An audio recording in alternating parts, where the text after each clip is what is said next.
Muy buenas noches y bienvenidos a Los Informantes. Soy María Elvira Arango y aquí estamos como siempre, como todos los domingos, con tres grandes historias. Como es verdad eso de que los que no conocen la historia están condenados a repetirla, los aniversarios determinantes hay que entenderlos y no olvidar jamás. Hace exactamente 40 años, Colombia sangraba por la toma al Palacio de Justicia, uno de los episodios más violentos de nuestra historia. Y todavía en carne viva, solo 6 días después, la furia del volcán Nevado del Ruiz arrasó con Armero y se llevó 25.000 almas. Claudia Ramírez pensó que toda su familia había quedado bajo el lodo hasta que vio en la tele a su pequeño hijo y esa imagen la regresó a la vida. Una búsqueda que no termina. Nelly Durán tiene 90 años y una herida en el alma que no sana desde hace 40. Ha pasado la mayor parte de su vida implorando que se haga justicia para que la reconozcan como víctima, en memoria de su hijo Libardo Durán, que era el escolta del presidente de la Corte Suprema, Alfonso Reyes Echandía, que murió junto a él en medio de la sangrienta toma al Palacio de Justicia. Y el tiempo se le va agotando. Puede que a usted el nombre de Gustavo Sánchez no le suene mucho, pero debería, porque este crack es hoy uno de los mejores del mundo en un deporte en el que hasta hace muy poco solo podían competir oficialmente las mujeres. Sánchez no solo tiene decenas de medallas en campeonatos mundiales, sino que fue considerado el mejor nadador artístico del mundo el año pasado. Una historia de lucha, disciplina, perseverancia y mucho talento. Empecemos. Hoy, desde acá, recordamos una de las tragedias naturales más feroces que ha sufrido Colombia. A las 11:30 de la noche del miércoles 13 de noviembre, el volcán Nevado del Ruiz arrasó con la población de Armero. 350 millones de metros cúbicos de lodo y piedra sepultaron cerca de 25.000 personas. Y todo quedó envuelto en dolor. La familia de Claudia Ramírez vivía en Armero con su pequeño hijo que no había cumplido ni 6 años. Han pasado 40 y Claudia sigue buscando a Andrés Felipe porque lo vio en televisión nacional lleno de barro y tomándose un vaso de agua. Pero, ¿en dónde estará? Somos muchas las familias que esperamos a esos niños, que eran niños, ya ahora son adultos. Andrés Felipe tendrá 46. Sí, va a cumplir 46. Y bueno, yo lo espero. Yo digo, si Dios me presta la vida, pues qué dicha fuera encontrar a mi hijo, por supuesto. Yo siento que Andrés está en alguna parte de este planeta. Claudia Ramírez es muchas cosas, odontóloga, esposa, docente, pero sobre todo es una mamá que no se rinde. Todos los días simplemente me levanto y pienso, ¿cuál es el propósito de mi vida y cuál es el propósito que Dios puso para mí? Tuvo 3 hijos, 2 niñas que ya son grandes y que salieron adelante, como decimos los papás, y un niño que es como una sombra que la cubre permanentemente, el recuerdo que no la abandona nunca. Yo me imagino que se parece a su padre, a Ángel. Entonces yo pienso que Andrés debe tener el cabello, él lo tenía ondulado, era un crespito pero suavecito, pues. Tenía unos ojitos muy almendrados, como un tono un poquito más oscuro que los míos. Yo pienso que él no debe ser muy alto. Yo siempre lo pienso feliz. ¿Sonríete? Sí, yo siempre lo veo y me lo imagino feliz. Andrés Felipe Cubides no había cumplido 6 años ese 13 de noviembre del 85, el día fatal, cuando se despertó el volcán Nevado del Ruiz y una avalancha arrasó con todo, casi que hasta con su propia vida. Sus papás, sus amigos, sus vecinos, su colegio, su infancia, y creía que también se había llevado a su propio hijo. Andrés era muy lindo, era muy feliz. La suerte, el destino no quiso que ella estuviera en Armero esa noche. 2 días antes se había despedido de sus papás y del motor y de la alegría de su vida. Yo era una niña muy joven, tenía 16, 17 años. Me enamoré y se nos metió que nos teníamos que casar. Contra viento y marea, mi mamá lloró, todo el mundo lloró, pero la niña se casó. Ese matrimonio obviamente no funcionó por obvias razones. Y Andrés Felipe yo lo dejo en la custodia de mis papás y mi papá, yo vuelvo a ser hija de familia y mi papá me dice, tú te vas a estudiar a Bogotá. Claudia estaba estudiando odontología en la Universidad San Martín en Bogotá y cada que podía viajaba a visitar a Andrés, que vivía con sus abuelos que lo adoraban y lo mimaban, mientras ella luchaba por el sueño de ser profesional. Todos los días hablábamos teléfono. Y claro, cuando yo iba, pues vale, lo pasábamos súper rico con Andrés. Y cuando yo me iba a venir, entonces, mamita, ¿para dónde vas? Entonces yo le decía, no, yo me voy para Bogotá porque acuérdate que yo estoy estudiando odontología. Entonces él no que era capaz de decir odontología, entonces él decía dontología. ¿Se despidieron esa noche? Yo tuve una conversación con Andrés, me acuerdo, porque Armero estaba en alerta amarilla. Sí. Por una posible inundación. Entonces Andrés seguramente pues oía el tema y entonces él me dice, mami, yo tengo miedo por la inundación. Entonces yo meto a Andrés al carro y le digo a mi mamá, mami, ¿sabes? Yo me quiero llevar a Andrés. Entonces mi mamá me dice, no, hija, pero tú ya estás en exámenes finales. No, en 8 días vas a volver acá, tranquila. Entonces, los saca otra vez. Y, bueno, y ahí. Y esa fue la última vez que lo vio. Bueno, no, porque después jura que lo volvió a ver en televisión y quedó conmocionada, asombrada, esperanzada. Yo todos los días tengo una foto ahí y sin piquito. Pero eso fue muchas lágrimas y muchas noches en vela después. Mi mamá dice, y te voy a colgar porque se acaba de ir la luz. Cuando la luz se va, la avalancha venía a 6 cuadras de mi casa. Esa es la última noticia que yo tengo de ellos. Acá están todos los niños usando botas porque él quería que la fiesta fuera de vaqueros. A las 11 de la noche una llamada la alertó de que algo había pasado en Armero, pero no había información ni forma de comunicarse. Yo empiezo a preguntarle a la gente, oye, ¿qué ¿Qué es lo que es lo que pasa? Entonces alguien me dice, pues nadie sabe qué está pasando en Armero. Sabemos que pasó algo, pero no sabemos qué. Llamo a unos amigos de Armero y les dije, oiga, algo pasó en Armero, vámonos para Armero. ¿Y arrancaron carretera? Sí, por Cambao. Esa carretera era un desastre en esa época y en ese carro era un Renault 9, nunca se me olvida. Y cuando íbamos bajando, que llevábamos en la radio prendida, Oyeron la noticia. oímos la noticia. ¿Y qué tipo de descripción podría hacer sobre lo que observó? Eso quedó todo lodo, borró casas, borró todo. O sea, es decir, desapareció todo el mundo. Yo creo que habrán ni un 5% estará con vida de lo que es Armero. Y el país, esa madrugada triste, se enteró por la radio de la tragedia en la voz de Yamid Amat. ¿Usted podría hablar de cuántas personas muertas? La mejor forma es que averigüen cuántos habitantes tenía Armero y de ahí saquen la cuenta de que no hay siquiera un 2% de los habitantes sobrevivientes. De resto, casi todos murieron. Y llegamos hasta Armero, a la entrada de Armero. No, cuando yo vi eso, yo dije, acá no hay nada. O sea, yo veía hasta el otro lado, gris, había bruma. Yo encuentro allí una señora amiga y yo ya empiezo, ¿qué es? Y entonces ella me preguntaba, ¿dónde están mis hijos? Y yo le preguntaba, ¿dónde está el mío? Esa pudo ser la primera vez que preguntó por Andrés, la primera de millones y millones de veces. La misma pregunta sin respuesta que lleva haciéndose desde hace 40 años.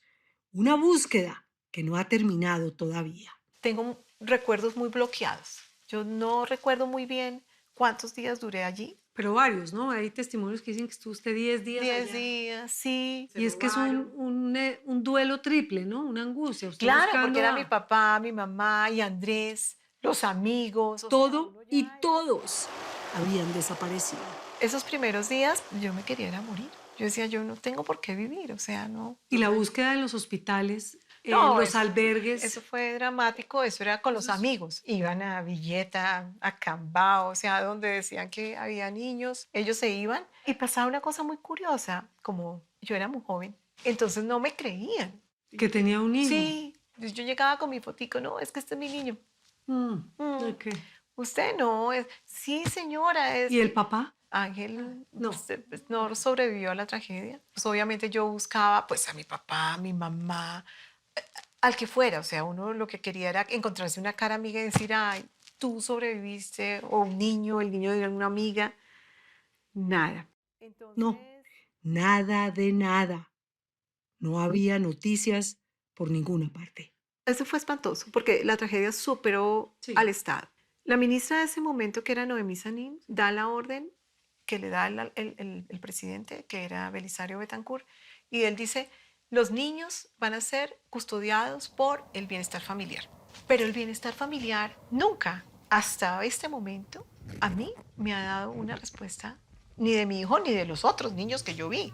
¿Qué pasó con ellos? Pero usted fue a algún albergue y llegaba con su foto y decía, estoy buscando, por Andrés, favor. déjenme mirar los niños. No, porque no sé qué. Entonces, esto era una cantidad de niños, entonces uno ahí mirando por lo que podía. Entonces, yo busque con mi fotico, llévela muchas Y veces. estuvo en todas partes. Bogotá, Medellín, Girardot, Cali, Donde, a los donde alrededores. tú, mejor dicho, ¿dónde no he ido yo buscando a Andrés? Estados Unidos. ¿Estados Unidos? A Estados Unidos salieron niños. A Italia salieron niños. Sí, sí. Abres 1000 puertas. Ujú. 1000 puertas. Lo esotérico, lo no esotérico, rezar. Por testimonios de amigos y la evidencia que era contundente, hizo el duelo de sus papás y asumió que habían fallecido así no hubieran encontrado los cuerpos. Pero Andrés no. Con Andrés no podía hacer lo mismo. Andrés es diferente. Andrés, yo allí sentía como esa lucecita como... Nos mostró como si fueran un tesoro las fotos y los recuerdos de Andrés, de sus padres, de esa vida que se quedó enterrada en el barro en Armero. Ay, esa es divina con el perro, con Tilín Ramírez. Andrés era una cosa muy mocha. Los cumpleaños, las caras de Andrés, las fechas especiales, los almuerzos en familia, los amigos. Dígame un recuerdo bonito. Todos los recuerdos, María Elvira, que yo tengo de Armero son hermosos. Fui una niña feliz y bendecida. Y un día, pocos días después de la avalancha, se encendió con fuerza esa luz, esa esperanza. Un amigo vio a Andrés en la televisión. Él dice, yo me llamo Andrés y busco a mi mamá que se llama Claudia.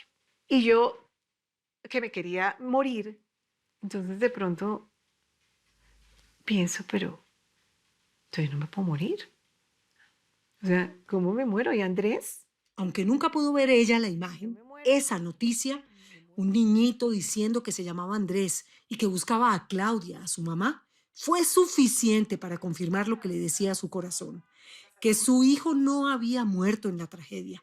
Y entonces se sacudió ese dolor de encima y decidió que tenía que vivir para encontrarlo. O sea, yo dije, tengo que estudiar, tengo que salir adelante, tengo que ser una... La universidad me becó y el resto, todos los días aparecía un ángel que me decía, ¿qué necesitas? Tómalo, ¿qué necesitas? O sea, yo pedía y mi Dios me daba. Se volvió a enamorar, se casó. Sí, yo me volví a enamorar, tengo 2 niñas hermosas. Y una noche cualquiera, es así muchos años después, casi 15 años después de la tragedia, escuchó la palabra Armero en televisión. Puso atención y lo vio. Ahí estaba Andrés. Ese era su niño ahí mismo, en la pantalla. Prendo el televisor y estaban en el programa Sobrevivientes.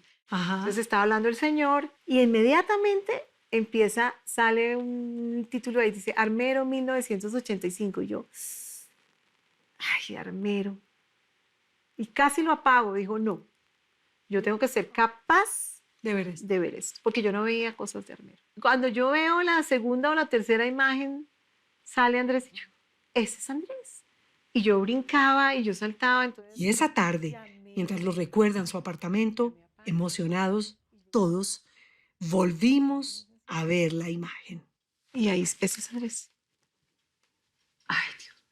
Y entonces, ves, él se ve perfecto, él solamente se ve con barro, Ujú. pero es que, por ejemplo, la pantaloneta es una pantaloneta como roja, él tenía una pantaloneta rojita así, que era con una cosita, una franjita blanca. Ese niño que aparece por segundos en cámara, que lo acompaña un señor con un reloj y no mucho más, es Andrés. Ella es su mamá y sabe mejor que nadie que ese es su hijo y que está vivo. Como madre, espero a mi hijo todos los días. No, entonces empieza uno a mirar el señor que está parado al lado, el reloj que tiene el señor. Yo buscaba periódicos de esa época a ver si veía a alguien con ese mismo reloj. Hoy quedo desbaratada. Agotada, claro. Hoy quedo desbaratada, agotada. Es muy fuerte. Es que no hay ni rastro de Andrés. Lo ha buscado sin descanso y no lo encuentra. Y lleva media vida con la misma pregunta entre los labios. Hijo mío, ¿dónde estás? Tengo 63 años, pues ya pasé la mitad de mi vida, ¿sí? Ya lo voy a seguir haciendo hasta el día que me muera. Pero ella no se rinde. Que ya desde entonces no he parado. He contado muchas veces la historia porque es la única manera de que se sepa. Golpeó puertas, viajó, preguntó por todos lados, mandó cartas, fue a casas de adopción, llegó a Armando Armero, la fundación que busca niños de los que nadie da razón, embajadas, revisó prensa, archivos y nada. Lo que yo siento es que Andrés aún sigue vivo. Eso es lo que yo siento. Solo tiene esa imagen de su hijo vivo, tomando agua en televisión y claro, esa certeza de que es él en su corazón. Para encontrar a alguien, ¿hasta qué punto, no sé si ha pensado usted también, quiere uno que lo encuentre? Ya a estas alturas de la vida yo ya he agotado muchas cosas buscándolo, pero yo creo que ahora corresponde que Andrés me encuentre a mí. Para ayudar con su causa sin perder tiempo, contactamos un grupo de estudiantes de la Universidad Externado de Colombia que trabajan con inteligencia artificial, que hacen magia y logran generar versiones envejecidas de personas. Realizamos pues una labor de envejecimiento con la inteligencia artificial que lo que hace pues es ir envejeciendo el rostro de Andrés para nosotros eventualmente ya llegar a cómo se vería él hoy en día a sus 46 años. Es increíble porque la historia de Andrés es la historia de muchos otros niños y niñas que se perdieron. Así se vería hoy Andrés Felipe Cubides. Si usted lo ha visto o sabe algo de su paradero, por favor, se busca. El mensaje ahora es para las personas que tienen familias, que tienen niños de armero, que de pronto ellos pues no conocen su pasado, que les dejen saber que ellos son los muchachos de armero y que les cuenten la historia de verdad para que se puedan reencontrar con nosotros, sus familias, que siempre los hemos estado esperando y buscando y podamos cerrar ese ciclo. Y a las familias, que todo hay que decirlo legal o ilegalmente, tienen un hijo de armero, es hora de dar un paso al frente. Hay dolores que necesitan sanar, así haya pasado el tiempo, y encuentros que siguen siendo como de vida o muerte. Entonces pues esperamos que sí realmente sea algo pues de ayuda para ti y de ayuda pues también para todas las familias que están buscando a sus hijos. Claro que va a ser de mucha ayuda y hay una cosa súper especial en todo este proceso y la historia de Armero es una historia que nunca se debe olvidar para que jamás se vuelva a repetir. A pesar de que el mundo es muy grande y las probabilidades pocas, si fuera cierta esa leyenda oriental del hilito rojo invisible que conecta a aquellos que están destinados a encontrarse, sin importar tiempo, lugar o circunstancias, y que se puede estirar o contraer, pero que nunca se rompe, y además la esperanza que nunca se pierde, entonces, ¿por qué no? Se vale soñar.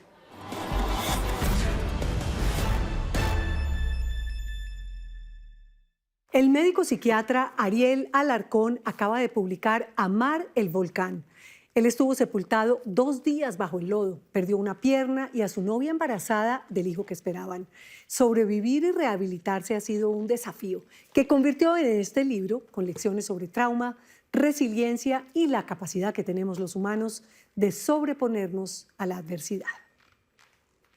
Los espero después de comerciales. Nelly Durán no se quiere morir sin que se haga justicia con su hijo asesinado en el Palacio de Justicia hace 40 años. Y es que no le queda tiempo. Ya nos vemos. Hace 40 años, un grupo de 35 guerrilleros del M-19 entró al Palacio de Justicia e inició una toma de rehenes que rápidamente se convirtió en una masacre. Libardo Durán, escolta del presidente de la Corte Suprema de Justicia, Alfonso Reyes Echandía, murió allí, junto al magistrado. Eduardo Contreras viajó a una finca perdida en medio de las montañas del Huila para encontrarse con Nelly Durán, la mamá de Libardo, que con 90 años ruega justicia antes de que sea demasiado tarde. Para mí eso fue muy terrible. Para mí yo no creía que él era muerto, porque como decían que uno los habían sacado vivos de ahí del palacio.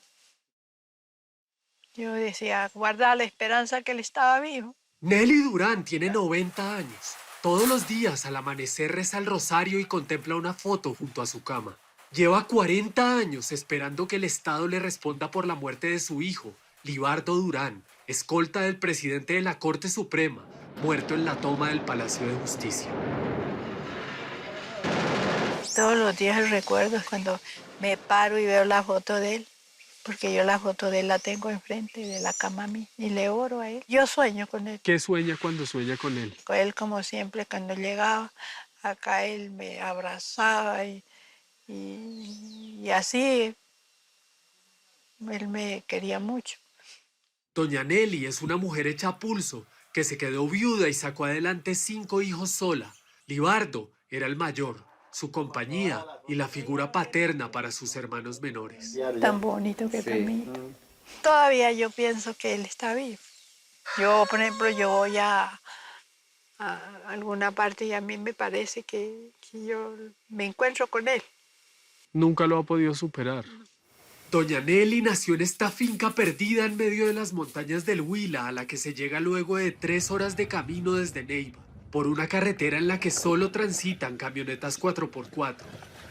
Aquí también creció Libardo, que muy joven decidió ir a Bogotá. Quería terminar el colegio y buscar un trabajo para ayudar a su familia. Libardo, ¿cuántos años tenía cuando se fue de esta finca? Unos 15 años. Y él se fue para Bogotá y él dijo que él quería, pues, ganar más platica, ¿no? Libardo entró a la Policía Nacional. Desde Bogotá ayudaba a sus hermanos y a su mamá. Le gustaba la cuestión de ser policía y como decían que a los pocos años se pensionaban, dijo, no, pues pucha, buscar el tiempo más corto para pensionar. Sin falta, cada año, en las fechas especiales, le enviaba cartas que doña Nelly conserva aún como un tesoro. Él me mandaba, pues, siempre para Navidad y para el Día de la Madre, él siempre me mandaba tarjeta. Tengo un calendario que mi hermano le envió el 12/12 del 83. Mami, ahí te mando este calendario para que lo guardes de recuerdo. Perdóname por no poderte enviarte algo más, pero después te cuento mis planes para el año entrante. Muchos recuerdos a todos en casa y que sean felices. Atentamente, Libardo. Pues nosotros no tenemos dinero. Pues vivimos acá, nos teníamos por ahí unas 4 vaquitas y de eso nos sostenemos. Y él era el que me colaboraba, él me mandaba platica. Libardo estaba feliz. Tenía 27 años cuando fue asignado al esquema de seguridad que acompañaba a uno de los hombres más poderosos y respetados del país en ese momento, Alfonso Reyes Echandía, presidente de la Corte Suprema de Justicia. El Ministerio de Hacienda no hizo posible que ese proyecto original pasara. ¿Sí? ¿Y cómo le contó él que él había logrado llegar allá a la Corte a ser el guardaespaldas del doctor Reyes Echandía? Como él hizo el curso de policía y entonces él estuvo en el F2 y entonces iban sacando como los mejorcitos para esas cuestiones delicadas. Libardo, junto al sargento Jaime Benítez, su compañero, eran la sombra del magistrado Reyes Echandía, un cargo de altísimo riesgo. En Colombia, las balas y el terror empezaron en abril del 84 con el asesinato del ministro de Justicia Rodrigo Lara Bonilla en medio de la guerra contra el narcotráfico. Mientras el proceso de paz que adelantaba el gobierno del presidente Belisario Betancur con la guerrilla del M-19 fracasó. Las amenazas contra el presidente de la Corte eran constantes. Antes del fallecimiento de él estuvo en la casa. Yo le preguntaba a mi hijo cómo le va. Le dijo, no, tío, esto es cruel porque uno tiene que estar pendiente de este señor y pues es de cuidado. Y me tiene con vaina, es que a nosotros en el carro que andamos nos dejan mucho sufragio. Casi todos los días nos mandan un sufragio. Y las amenazas se cumplieron. Esa mañana del miércoles 6 de noviembre de 1985, en el que un grupo de guerrilleros del M-19 se tomó el Palacio de Justicia, doña Nelly escuchó la noticia en radio, pero estaba tranquila porque su hijo Libardo no le había dicho que trabajaba allí para no preocuparla. Yo sabía era que estaba en la calle de policía, pero yo no sabía que él estaba ahí en el Palacio de Justicia. A las 2 de la tarde todo era caos. Columnas de humo salían de las ventanas del edificio por los enfrentamientos de la guerrilla con la fuerza pública que intentaba retomar el control del palacio. Hay 2 tanques apostados que intentan ingresar al interior de la Corte Suprema de Justicia. Y cuando usted comenzó a escuchar que se tomaron el palacio, ¿qué pensó? Yo estaba trabajando en una empresa allá abajito de San Andresito, cuando oímos los totazos, porque se oían los totazos de allá y qué tal. ¿Y qué sería que lo que pasó? El jefe mío me llamó. ¿Usted tiene familiares en el Palacio de Justicia? Le dije, sí, hay un sobrino que está trabajando allá. Dijo, váyase porque están llamando personal para que encuentren la familia porque pues, eso está en un incendio del Berriondo. El presidente de la Corte, Alfonso Reyes Echandía, intentó comunicarse varias veces con el presidente de la República para pedirle un cese al fuego, pero nunca atendió su llamada. La declaración que dio a la radio da cuenta del horror que se vivía en el Palacio de Justicia. Libardo estaba allí junto a él. Estamos aquí rodeados de personal del M-19. Por favor, que cese el fuego inmediatamente. Es urgente, es de vida o muerte. Estamos con varios magistrados, un buen número de magistrados y de personal subalterno. Pero es indispensable que cese el fuego inmediatamente. Lo que comenzó con 35 guerrilleros del M-19 que se tomaron el palacio, exigiendo un juicio contra el presidente por el supuesto incumplimiento del proceso de paz con esa guerrilla, terminó convertido en una masacre. En medio del fuego y las balas, al menos 94 personas murieron en el Palacio de Justicia entre el 6 y el 7 de noviembre de 1985. A Manuel, el tío de Libardo, y a su familia solo le entregaron una bolsa con los supuestos restos calcinados de su sobrino. Usted no pudo reconocer nada. Eso, un pedazo como de carne quemada ahí. ¿Y por qué le dijeron que era él? Dijo, este reloj estaba ahí al pie de Libardo. Y este era Libardo porque pues estaba el presidente de la Corte, Benítez y Libardo, y ahí estaban los tres. Benítez era el otro guardaespaldas. Benítez era el otro guardaespaldas. Con las dificultades de comunicación de la época, doña Nelly salió de su finca en las montañas 2 días después de la entrega de los restos a sus familiares. Se enteró en medio del viaje de la muerte de su hijo Libardo. Ese, sin duda, ha sido el día más amargo en su vida. Cuando llegamos los a Bogotá ya lo habían enterrado. Yo no lo pude ver. No lo vi. Y es muy terrible para mí. Doña Nelly y su familia visitaron y lloraron en esa tumba durante 32 años, hasta 2018, cuando la Fiscalía General de la Nación le pidió una muestra de sangre que corroboró por medio de su ADN que los restos enterrados allí no correspondían a los de su hijo, sino a 2 de los guerrilleros del M-19 que se tomaron el palacio, Alfonso Yaquín y Noralba García. Para doña Nelly fue como si le hubieran puesto sal en una herida que apenas empezaba a sanar. Esa es una época muy dolorosa que nosotros pasamos. Nos lo revolvieron todo otra vez de nuevo, porque pues imagínense uno enterrar a los que lo mataron a él, ¿eh? A 2 guerrilleros. Y después que mi hermano apareció en una fosa común. Si usted le explicara a alguien lo que es ese dolor, ¿qué le podría decir? Ese dolor es muy, muy, muy grande. No se lo decía uno a nadie. Han pasado 40 años desde la toma del Palacio de Justicia, desde esa mañana que partió la historia de Colombia en dos y destrozó a familias como la de Libardo Durán. Esta es una foto de él cuando ella estaba ya ingresado a la policía y estaba jugando con un compañero fútbol de mesa.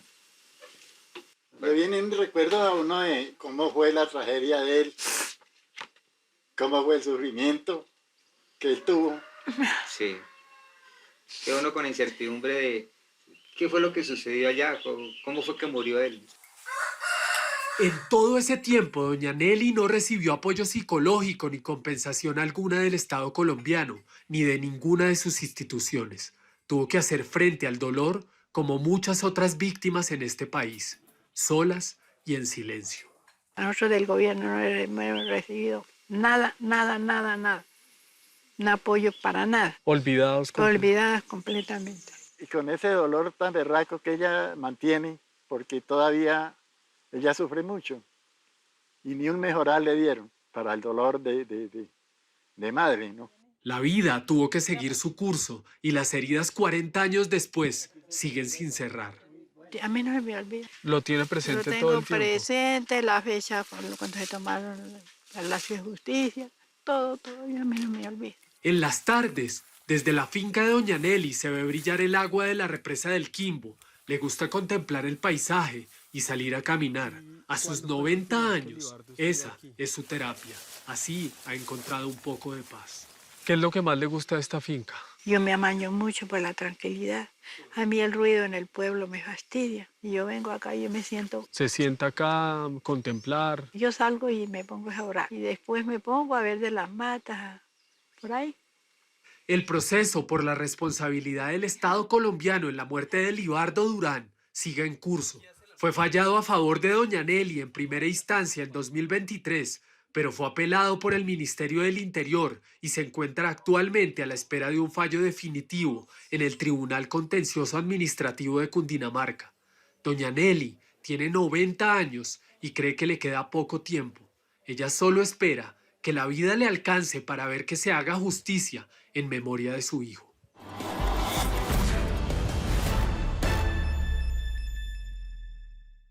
Otras búsquedas que no terminan. Al menos 11 empleados de la cafetería y visitantes ocasionales fueron víctimas de desaparición forzada.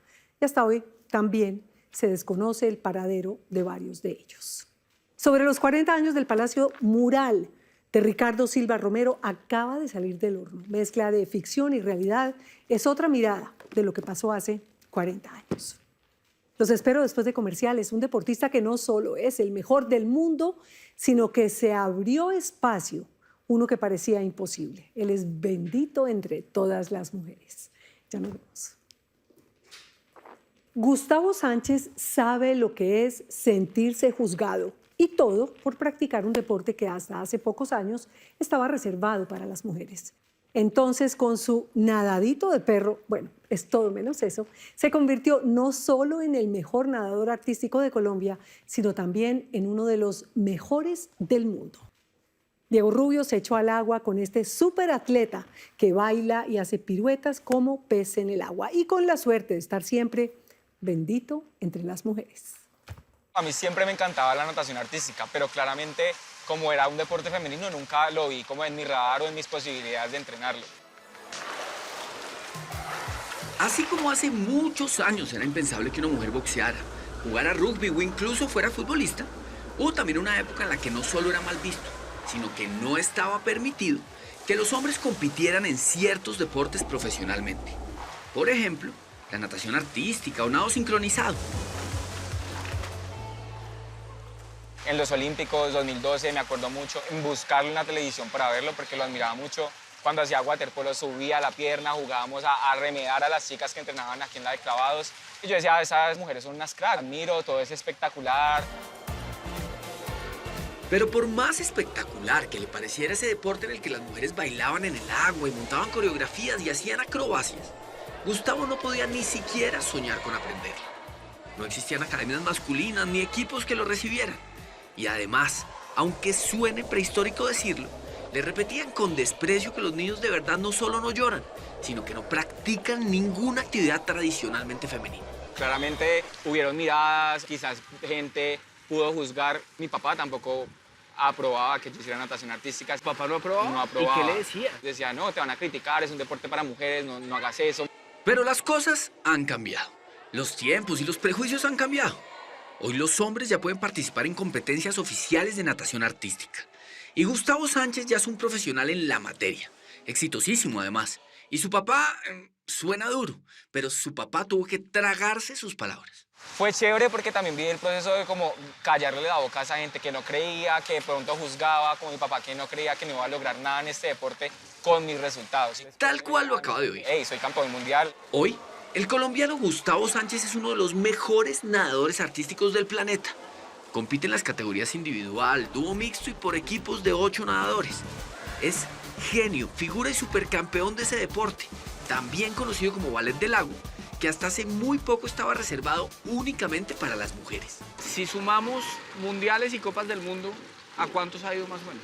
No, me la pusiste duro. Pues mundial 5 y yo creo que unas World Cups 9 o 10. ¿Y cuántas medallas tiene? Yo no sé ahorita la cuenta exacta, pero yo... Lo que pasa es que Gustavo es demasiado sencillo para reconocer frente a una cámara que ha ganado en Juegos Nacionales, bolivarianos, centroamericanos, suramericanos y que tiene 20 medallas en mundiales y copas del mundo, que vienen siendo versiones diferentes, pero parecidas, de los campeonatos a los que solo van los mejores de los mejores. Es tan, pero tan crack que recibió un premio que lo convierte en una especie de Messi o Cristiano Ronaldo de la natación artística. ¡Wow! No, me erizo porque jamás... Me ericé, vea. Sí, me emparo, me ericé. Claramente fue un sueño, pero que llegara a ser coronado por World Aquatics, que es la Federación Internacional de Natación, como el mejor nadador del mundo. Soy el primer latinoamericano que se lo ha ganado, entonces creo que vale el triple también por el esfuerzo que ha sido. Mejor nadador artístico del mundo. Del mundo, del año 2024. Los hombres pueden participar en competencias oficiales de natación artística hace 10 años. Y hoy menos de un 5% de los participantes en campeonatos internacionales son del género masculino. Ver a Gustavo en vivo y en directo deslizarse por el agua y hacer figuras imposibles y moverse patas arriba al ritmo de la música es descrestante. Él lo describe como un arte maravilloso y complejo. ¿Qué es la natación artística? Explíqueme como si yo tuviera 3 años. Complemento de varios deportes, como es la natación, como lo es la gimnasia y como es el baile.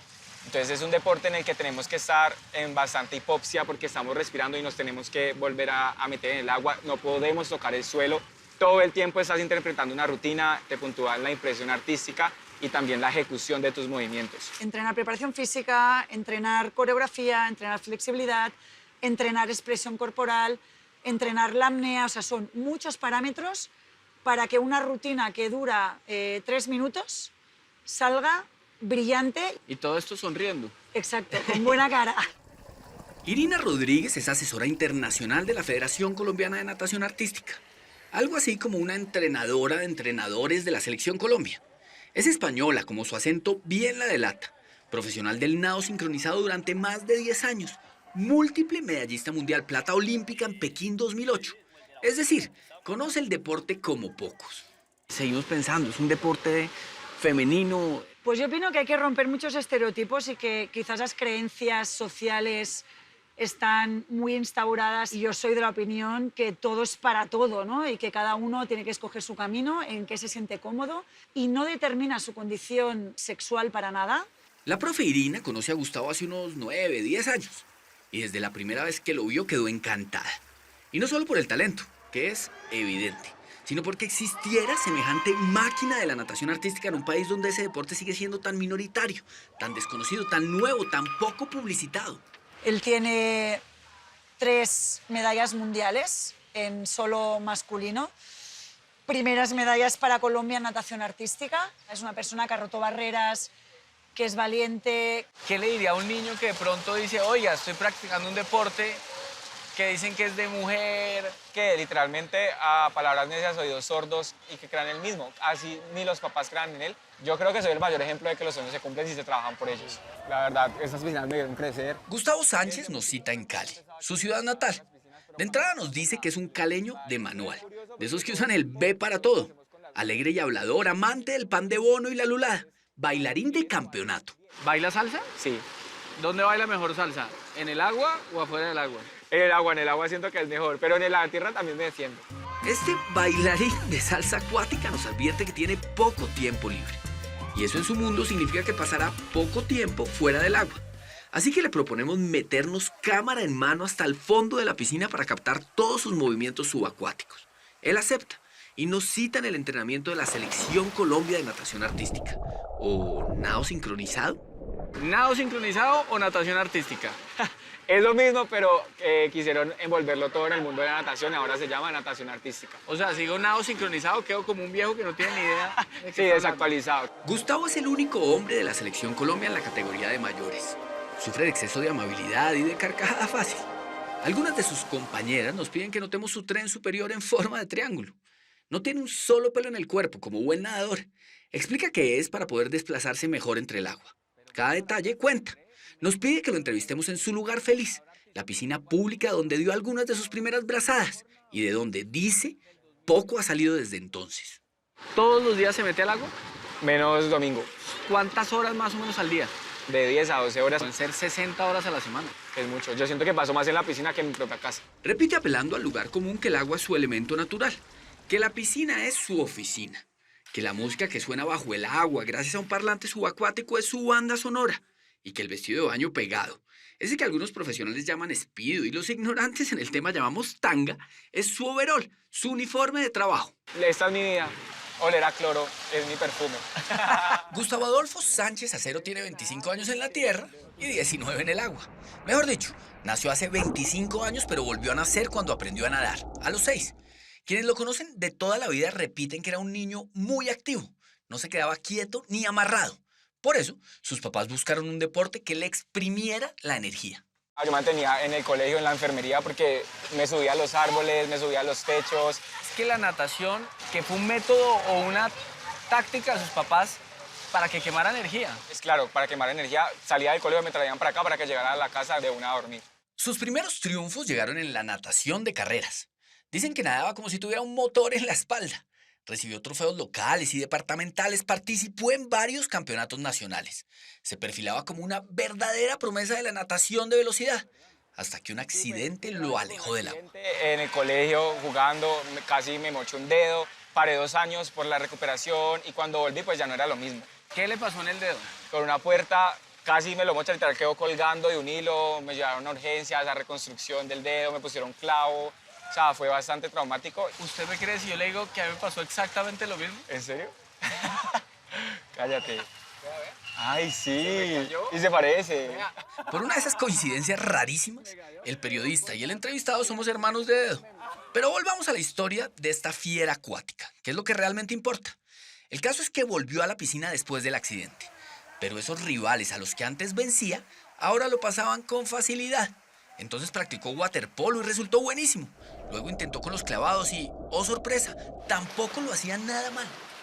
Como un pez en el agua, literalmente. Pues o sea, en los deportes en general, pero en los de agua también sobresalía demasiado. Es un espacio en el que me siento súper libre, súper, como muy cómodo. Hasta que le llegó una sorpresa inesperada que cambiaría el rumbo de su carrera deportiva. Él no lo sabía, pero hacía algunos meses que los hombres ya podían participar en competencias de natación artística. Y una amiga de la selección del Valle del Cauca lo invitó a su equipo. Gustavo tenía 16 años. Nos encontramos un día en unos 15. Ella me dijo como que, ve Gus, necesitamos un favor, te necesito. Estamos perdiendo unos puntos porque Antioquia tiene a un chico y nosotros no tenemos chicos y si nadie se presenta no tenemos puntos.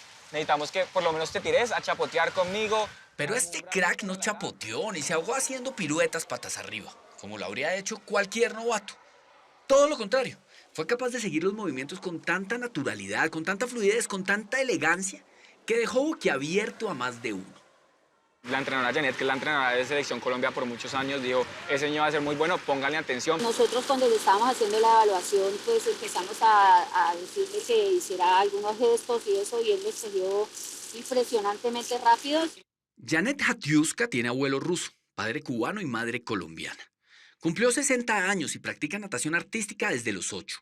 Fue entrenadora de la Selección Colombia y acaba de ganar el título mundial categoría senior en Hungría. Todavía entrena todos los días y solo nos pone una condición para poder entrevistarla, que no la hagamos salir del agua, su hábitat. Gracias por recibirme una entrevista metida en la piscina. Eso no se ve nunca. Primera vez. ¿Qué tiene Gustavo que lo hace tan bueno? Él es una persona que tiene la base de la natación y del waterpolo, que para él fue muy importante, pero aparte es una persona que es muy rítmica, tiene mucha fuerza, tiene mucha coordinación en sus movimientos. Entonces, como en natación artística hay que trabajar tanto la mente y el cuerpo al tiempo, él es muy dotado en eso. Gustavo la sacó del estadio en su primera competencia de natación artística y un par de meses después ya estaba compitiendo internacionalmente y casi sin darse cuenta pasó de joven promesa a profesional hecho, derecho y ganador. La primera persona en recibir medallas mundiales en su disciplina para Colombia. El tipo hipertalentoso que nada tan bien que, según le dicen mamando gallo, los peces le piden clases. ¿Qué se siente colgarse una medalla representando al país? Que personas de otros países, en Europa, en Asia, escuchen tu himno y esté sonando y tu bandera de primero. Siento orgullo y satisfacción de que lo estoy logrando, de que tanto esfuerzo ha valido la pena. ¿Qué le dicen esos niños que de pronto quieren practicar natación artística y no habían podido, no tenían el apoyo? Me han pasado en Francia, me ha pasado en Australia, en Suiza. Estuve con unos niños que literalmente se me acercaban y me decían, hey, ¿me puedes dar un consejo? ¿Cómo lo lograste?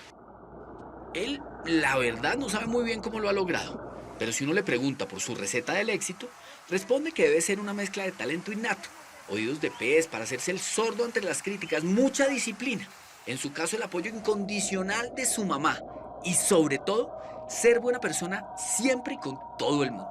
Gustavo es un ser humano espectacular, o sea, él tiene un corazón impresionante, su fuerza interna es lo que hace que él realmente pase y pueda manejar todo. Creo que gente como Gustavo en este caso se dedique a un deporte minoritario que empieza a ser mixto, para mí es un pionero también en ese sentido. ¿Y hoy qué le dice su papá? No, ahora es cómo te fue en la competencia, está pendiente de las entrevistas, me manda todas las notas que sacan de mí. Hoy Gustavo Sánchez siente que su mayor logro no son las medallas y los trofeos, sino haberles abierto el camino a cientos de niños para que puedan practicar natación artística, como él, sin ningún tipo de vergüenza. Por eso repite que seguirá entrenando duro y parejo para seguir rompiendo récords, pero sobre todo para seguir rompiendo barreras.